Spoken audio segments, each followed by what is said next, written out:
La parole est à monsieur Olivier Falorni. Monsieur le ministre de l'Intérieur, l'islamisme radical est un poison mortel pour nos sociétés démocratiques et il continuera à se propager si on ne prend pas des mesures draconiennes. Cela suppose une répression implacable, mais aussi une prévention efficace. La radicalisation concerne en effet toutes les catégories sociales, toutes les régions, tous les profils. 30% sont des femmes, 20% sont des mineurs et les 2/3 des individus radicalisés ont moins de 25 ans. Un plan de lutte contre le djihadisme avait été présenté en mai 2016 et il prévoyait la création d'un centre de déradicalisation dans chaque région d'ici 2017. Or, le premier et seul centre effectivement ouvert a hélas très vite connu des dysfonctionnements préoccupants. Je pense notamment à un de ces pensionnaires interpellé le 17 janvier lors d'une permission de sortie en Alsace, à 800 km du centre, alors que cet individu était connu des services antiterroristes pour avoir fait partie de la filière djihadiste de Strasbourg, dont l'un d'entre eux était un assassin du Bataclan.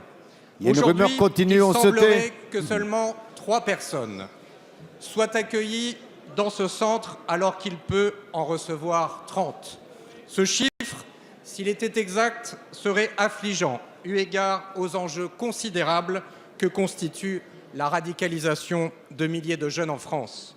Alors, monsieur le ministre, mes questions seront directes et précises.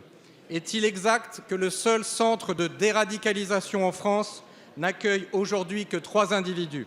Et quand les 12 autres centres promis d'ici 2017 ouvriront-ils leurs portes? Le poison du djihadisme nécessite un traitement de choc massif. Merci. La parole est à monsieur Bruno Le Roux, ministre de l'Intérieur.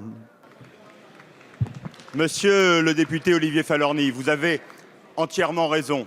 Face à la radicalisation qui est aujourd'hui bien trop présente dans bon nombre de nos départements, il faut d'abord anticiper et repérer. C'est l'objet d'un travail fin de l'État avec tous les services locaux, tous les services de renseignement, mais aussi les collectivités territoriales pour alimenter un fichier dont vous savez le FSPRT, pour dire les choses de façon courte, qui permet le signalement dans le cadre de la campagne qui a été menée par l'État pour prévenir sur les risques de radicalisation. Il y a aujourd'hui un peu plus, les chiffres ont été cités la semaine dernière, de 16 000 noms au fichier, dont 11 500 activement suivis. Ensuite, dans chacun des départements, il doit y avoir des initiatives et elles sont mises en place par l'État pour faire en sorte qu'à chacun de ces individus puisse correspondre non pas simplement une surveillance, mais éventuellement une prise en charge adaptée. Il y a ensuite des associations. J'étais la semaine dernière dans votre région, à Bordeaux, pour voir un projet qui a vocation à pouvoir essaimer sur notre territoire une approche pluridisciplinaire en liaison avec le recteur de la mosquée de Bordeaux. Le projet s'appelle Capri.